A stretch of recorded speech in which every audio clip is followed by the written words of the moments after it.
Binance.us has called the Securities and Exchange Commission's motion for depositions by the exchange's executives and further discovery unduly burdensome and freewheeling, as it has yet to be presented with evidence that customer funds were wrongfully diverted.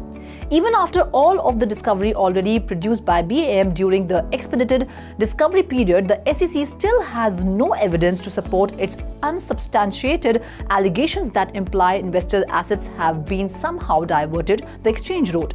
All the evidence in this matter, including documents, declarations, and sworn depositions, testimony, supports BAM's position that it has custody and control of its digital assets. In June, the SEC alleged that Binance CEO Zhao and Guangdong Helina Chen funneled billions of customer funds through intermediary companies, citing testimony evidence from an SEC accountant.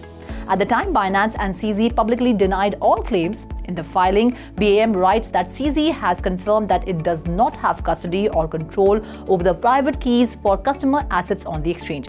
The SEC sought an asset freeze on Binance.us, though the request was declined by a US judge, which ordered the two to begin negotiations on continued operations.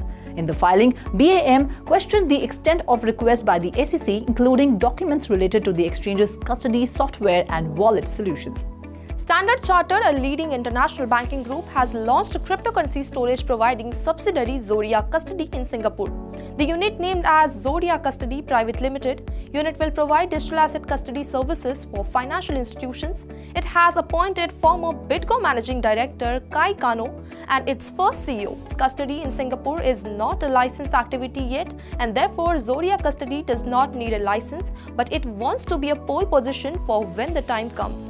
We want to be where there is a global financial center as soon as we have a regulatory roadmap that enables us to spend our dollars and invest in the market, and that provides us assurance to our clients that we can operate there, said Zodia Custody CEO Julian Sawyer told CoinDesk in an interview.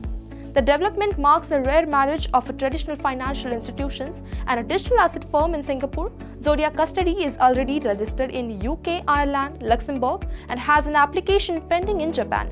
Earlier this month, Zodia Markets, a separate entity which is digital asset marketplace, also backed by Standard Chartered Ventures, was granted approval in principle to operate as an over-the-counter crypto broker dealer in the Abu Dhabi.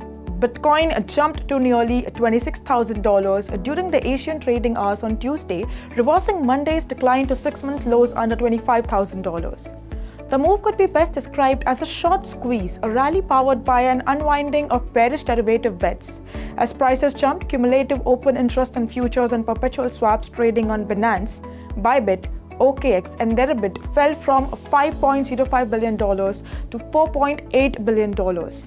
Open interest refers to the dollar value locked in the number of active or open positions. The decline in open interest seemed to stem from shorts abandoning their bearish bets as funding rates flipped positive around the same time.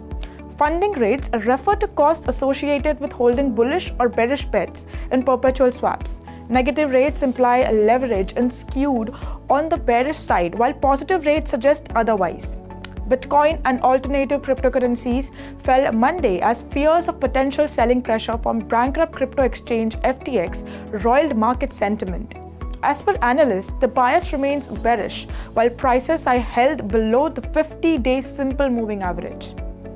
That's it in today's special segment. For more such updates, follow 3.0TV or log on to our website at www.3varstv.io or scan the QR code to know more.